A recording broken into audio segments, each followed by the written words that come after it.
Well, my guest is joining us from Austin, Texas. Franko Heke is a musician, facilitator, transformational voice guide whose journey has taken him into, an interesting world of rock and roll and all kinds of other stuff, and brought him all the way back to being a yoga and meditation teacher who now travels the world as a medicine musician using sound, mantra, and voice and loads of other stuff. I love the sound of all of this, Franco. Thank you so much for being my guest. Really great to chat to you. Such an honor to be here. Thank you for reaching out. Yeah, and also you're the founder of the NZ Spirit Festival, which you ran for over a decade in New Zealand. Really fascinated about that as well. Let's just dive right back though. For anyone who Mm. hasn't heard anything about you, I came across you on Instagram. I thought, oh, this guy looks super cool. And is talking about sobriety. So that for me Mm. is always a win. So yeah, take us right back in time to when life was a bit different. Yeah, I mean, right back in time, I guess from a young age, I was a very expressive, kind of extreme child. I was always interested in music. I was allowed to sing really loud in the house and kind of probably scream in the house. My parents had good music taste, Elton John, Bon Jovi, Queen, and I was like singing along to these records from a young age. So I got to feel the medicine of music and Mm. especially voice from an early age. Voice is so powerful because it's our instrument. It comes from within. It is different than playing a drum or something outside of ourselves. So I got to feel that medicinal quality of and power of music straight away. A lot of people get told to shut up, get told Yeah, to, oh, you're out of absolutely. tune or get Yeah. judged. So as a voice teacher, I'm hearing about all these stories all the time. So that's a real shame because when we get told to shut up as far as singing goes, then normally the speaking voice follows, and then we Totally. get quiet, and then we start lying basically to ourselves, and then we just get small in this world. Yeah. There's a lot of So true. unsafe space, a lot of unsafe Definitely. space in the world, and these days I'm really passionate about creating a safe space where there's no judgment and you can just express yourself, whether it be through dance, through voice, through your truth. Yeah.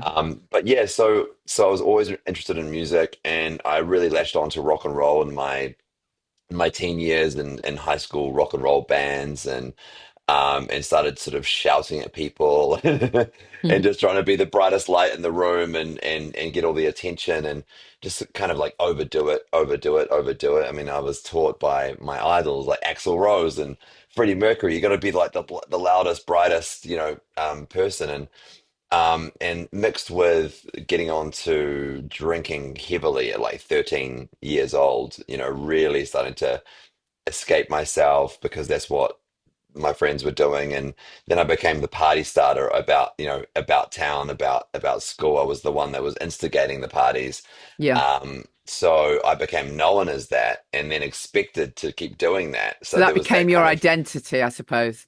became my identity. I was the guy that hired the big party bus or the hall for the party, or and I looked older when I was young too than all my friends, so I was the one that had to buy the alcohol and buy the drugs and all the things as well. So I really put myself in a sweet little extreme corner to have a big blowout of 7 straight years of drugs and alcohol from Right. 13 to And were you 20. were you working as a musician for any of those years? Not as a working musician in my teens, but I started writing music. I was in bands, loving all genres, Mm, mm. and often the DJ at the parties as well. With it. I mean, what we were DJing with back then? It was computers and LimeWire and Yeah, yeah. downloading MP3s. Mm. Yeah. So I became, yeah, internally I was like, okay, this is expansive. I'm getting seen for doing this. I'm in the cool club. And then, like you say, I was expected to. It was my identity as well. Plus, I grew up with a alcoholic father, Right. big time, and Mm. and he would basically have me. I mean, I learned how to drive very young as well, so I'd be his sober driver from a very young age. Like I think even illegally, I didn't even have a Mm. license at the start, so I became his sober driver, and then his drinking buddy Yeah. as well. So all this was going on, and then I wanted to have a good relationship with my father, and he seemed cool because he drunk, and drinking's kind of edgy. So I got a cool dad, right? And so I was yeah, I got taught a whole bunch of really unhealthy things at a really Yeah. early age. Yeah, absolutely. So did it all come crashing down? Um, it didn't come crashing down in the teen years. What happened is I actually got this mature head on at 20 and quit. Oh, I wow. quit alcohol, and drugs. And what instigated that, now that I remember, was I put myself into a school of music at 20 years old. In New Zealand, we have the North and the South Island. I Mm, was brought up in Auckland, which is the North. There was this prestigious musician school in Nelson in the South Island. I shipped myself down there to get away from all the people that knew me and all the distraction, and thought, okay, I love music the most out of everything in the world. I'm going to put myself fully into this. And after literally the first week, I noticed that everyone was drinking. I was drinking. I wasn't getting anything done. I wasn't learning anything. So I yeah. decided to quit alcohol and drugs at music school at 20 years Wow. old, which sounds Wow, what an amazing insane. insight.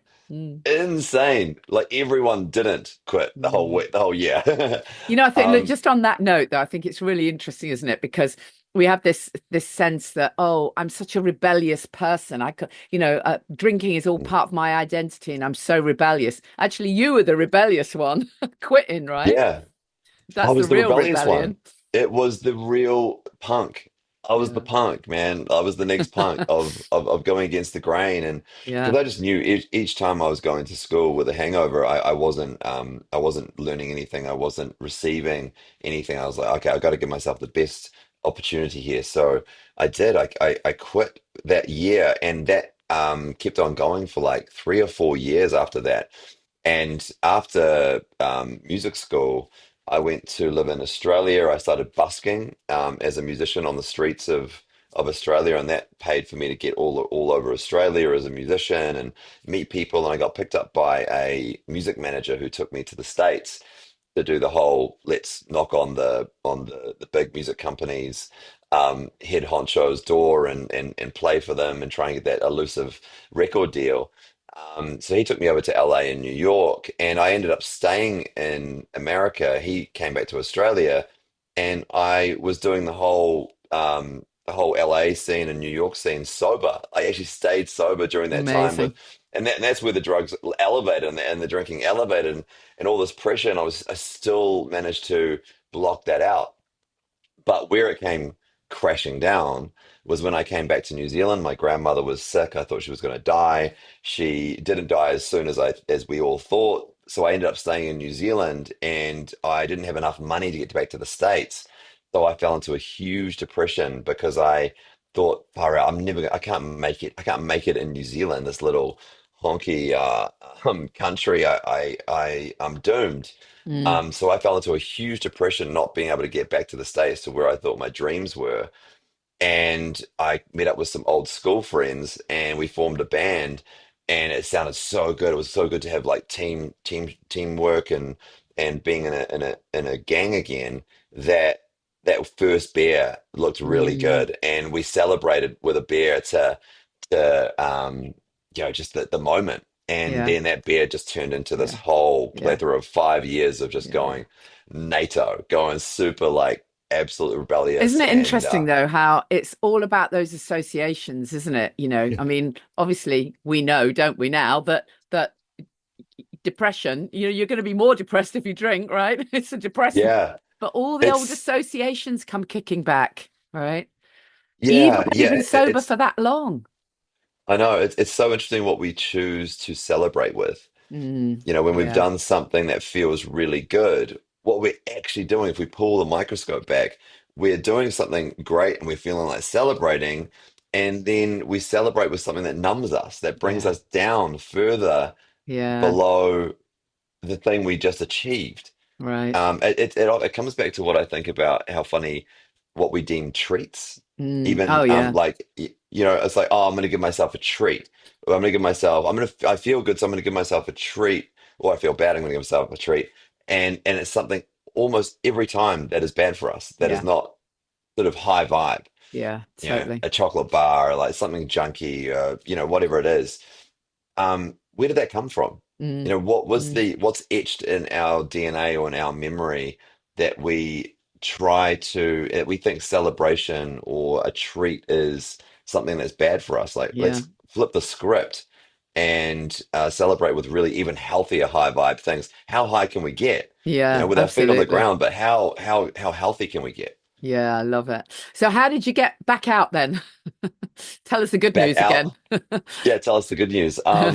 Okay, so the good news was okay. So I went up, up, up with the peaks and flows, and then down again with the party scene, with the rock and roll lifestyle. I mean, I had like regular gigs in strip clubs, and like I was out 6 nights a week, and these highs were high, but the lows were so dangerous that I Yeah, realized if I stay in this low vibration, I wasn't understanding why I was alive. I was like, yeah, what is my point here?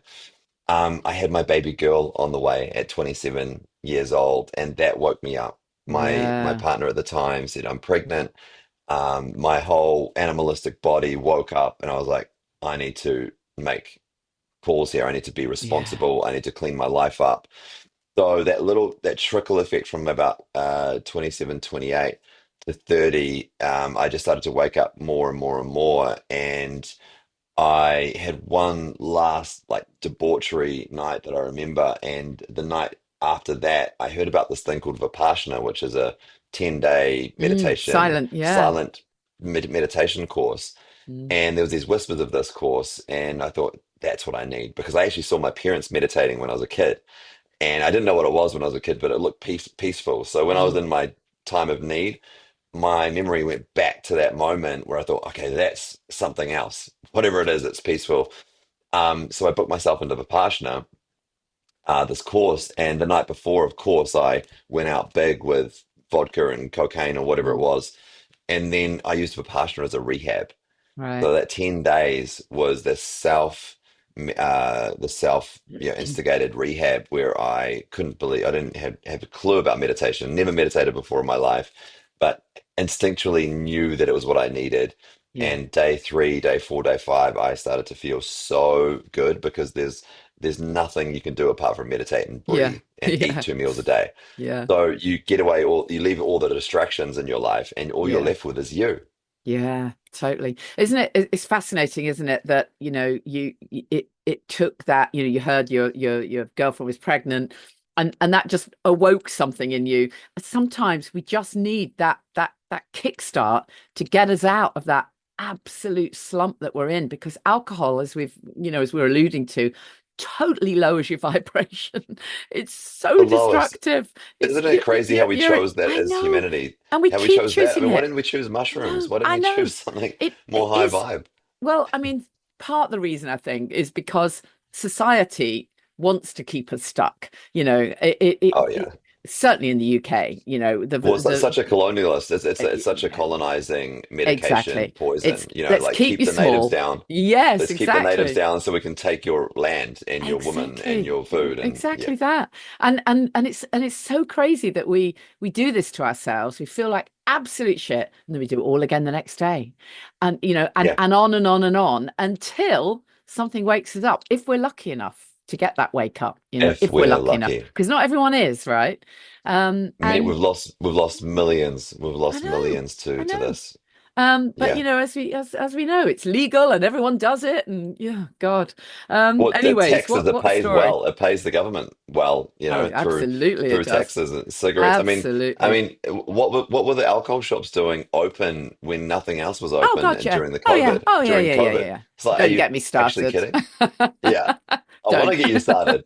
What's your story? What's your No, no, story no, no. with Don't get me alcohol? started on that. Oh, so What? well, I was never at rock bottom, but I was just someone who drank and drank and drank because everyone did. It was just what I did. And bizarrely, for me, I was a queen of holistic living. So for many years, I've written best-selling books on natural living. I was a Hay House author. I was interviewing all the gurus, Louise Hay and Wayne Dyer, and talking about self-love and meditation and all that stuff for years, and quite well known in that arena. And yet, if you'd actually asked me, well, tell me about your meditative practices and don't be ridiculous, because I had no actual authenticity. I couldn't sit in meditation because a voice would say, what the hell do you think you're doing?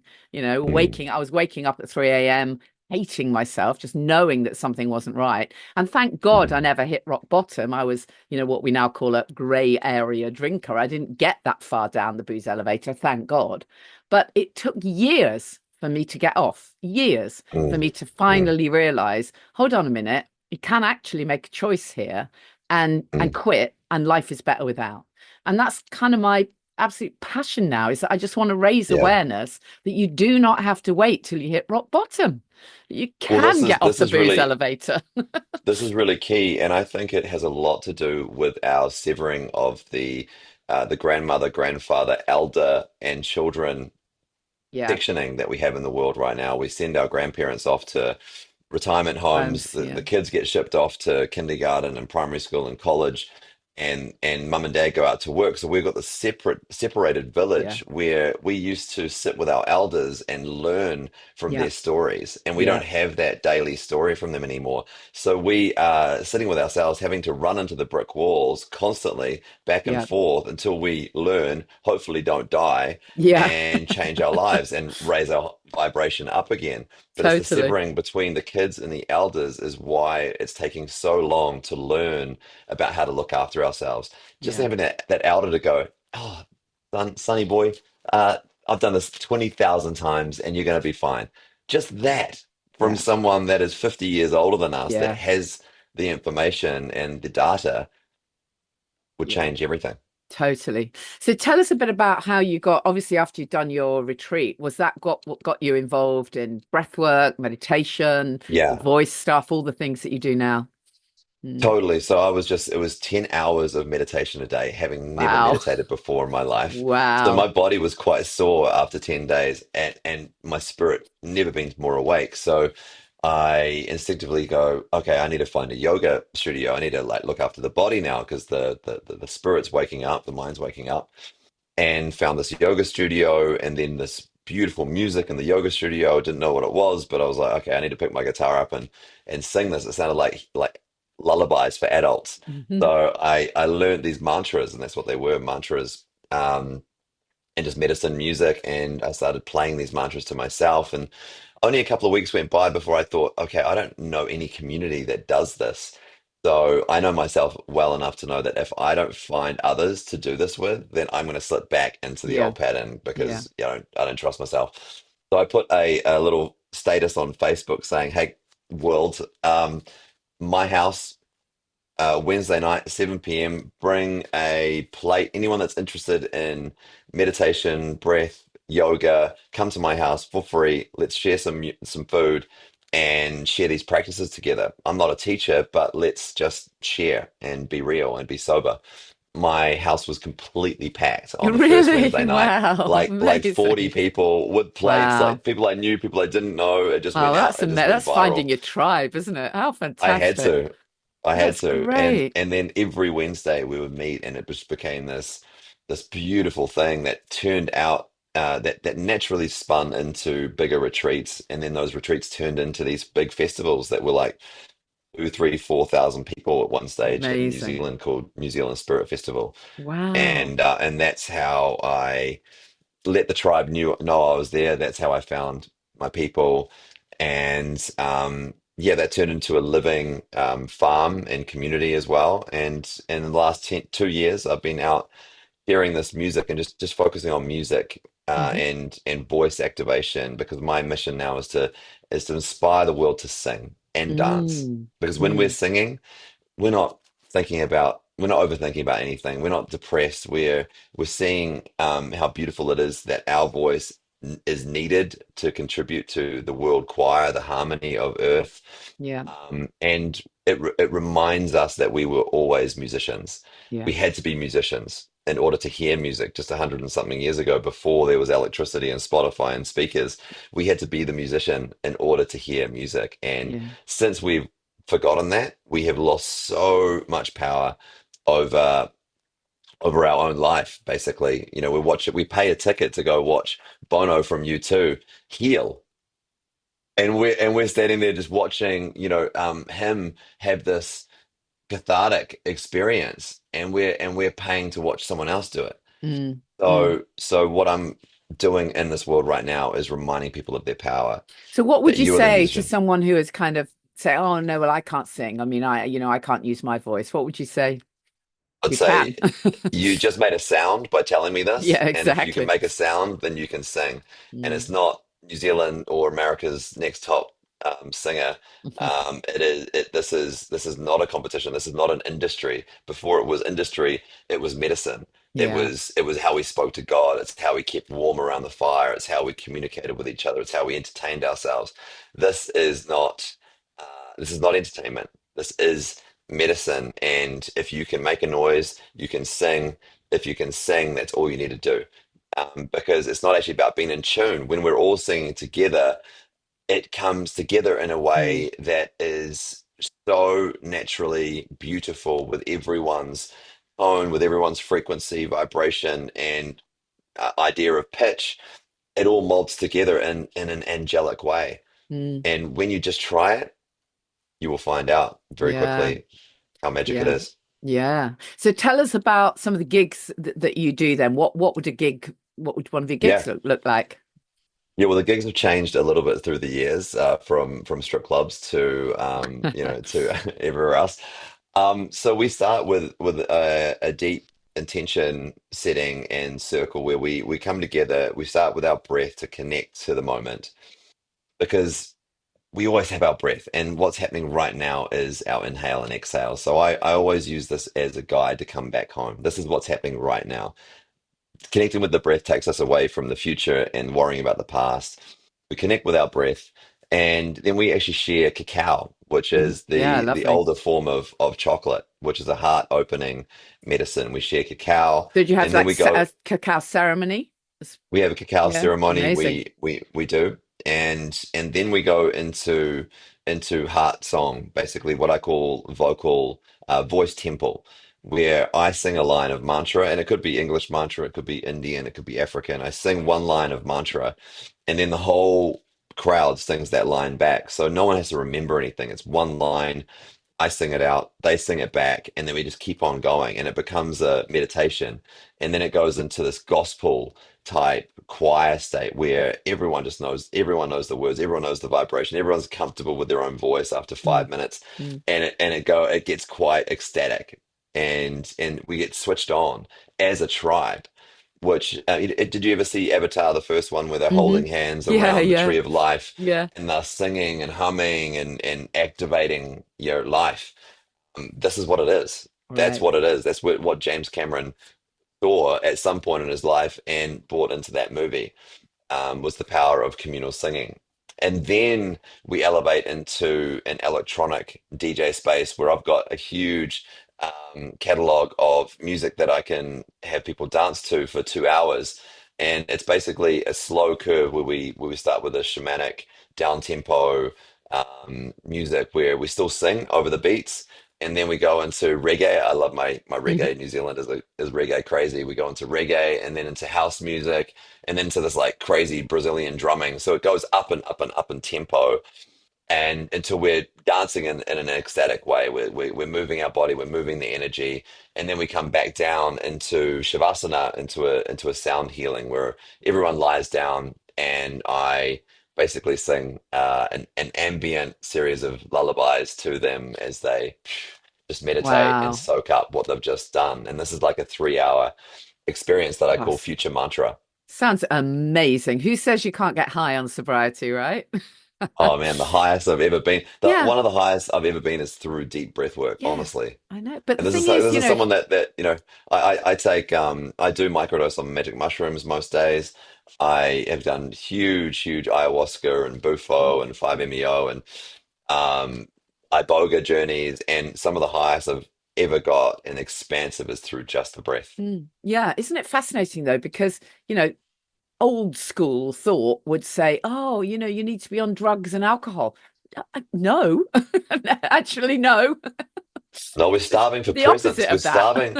Well, this world is so magical, this universe is so magical that what we're actually starving for is to be so present in the now, Yeah. to simply witness the magic that Mm. is happening all the time. All of this is, I mean, what is even going on here? Like we're talking to each other through the ether. I We're in know. different countries. What kind of wizardry is this? Mm. And it's I always find it so funny, people that obviously believe in Wi-Fi but Mm. don't believe in the unseen world, that Yeah, don't yeah. believe in telepathy. It's Yeah. like They don't believe in the energy. Yeah. Wi-Fi's been happening forever, Mm. and we look at it as different things. It's Yeah. telepathy. It's magic through these other realms of communication that exist, and sometimes you just need to believe it and then see it. Yeah. You know, we've been basically everything we've been taught, flip it on its head and do the opposite. Yeah, totally. So you're in Austin, Texas at the moment. Is that because you're gigging? Is that because you've got gigs? You're on tour? Yeah, I've been on Yeah. tour for 2 years. I just Oh my celebrated two goodness. years and Wow. 1 month a couple of weeks ago. Wow. So I go to San Diego tomorrow. I'm playing two events there. One, which is the 3 hour experience I just expressed to you. Hmm. On Sunday, I'm activating a down healing with magic mushrooms. So we're going to take some mushrooms, about 40 of us, and I'm going to hold the space, and people are going to go into their journey. And it's a beautiful inward journey where people, what mushrooms do, it brings us up the truth. It brings up the truth. It brings up all the things that we tend to distract ourselves from not wanting to see. Mm. Mushrooms gently show you those things, more often than not, pretty gently. And then we can see them, understand them, confirm that that's what we need to work on it, Yeah. dissolve it. Yeah. And then we integrate back into, sober. Yeah, absolutely. And are you coming to the UK? I am. I'm coming to Medicine Festival, Oh, which is, fantastic. Oh my God, that's amazing. Oh, I'll definitely be yeah, there. That's just outside of fantastic. Yeah, I London, know. right? Yeah, in Reading. It's beautiful. Wazing Woods. It's beautiful. I Oh, it's um stunning. speaking at an event there last year with Barbara O'Neill at the same Oh, really? venue. Oh, Because amazing. I think they took a break from Medicine Festival for For a 1 year. year. I think I'm right. That's it. So oh, that's so great that you're going to be there. Yeah, Amazing. well, let's hang Okay, well out. I'll meet Let's you. hang out. Definitely. I'll come and meet We'll you. That's share a so cup of good. cacao and a Yeah, that's dance. so good. It's a beautiful, beautiful place. That's great. Fantastic. Well, it's so great to chat to you. I love it. Thank you so much for joining us. Give us your website where people can check out more of your work. Yeah, frankoheke.co is my website, and Brilliant. Franko Heke is spelled FrankoHeke. That's all my social media Okay, cool. tags Yeah. as well. So, yeah, well, I Yeah. look All right. forward to meeting you, and thank you Yeah. so much for I'll having me put on that this on podcast. the show notes and Thank yeah, you. I'll look for and nearer the time we'll give that a mention as well. Although Nice, nice. tickets sell out real quick, don't they, for that? So Yeah, yeah, you have to get in it quick. really holds up the name Yeah. medicine. It is very, very Brilliant. integral. Oh, thank you so Thanks for much. having It's been me. great to chat to you. Take care. Cheers. Thank you.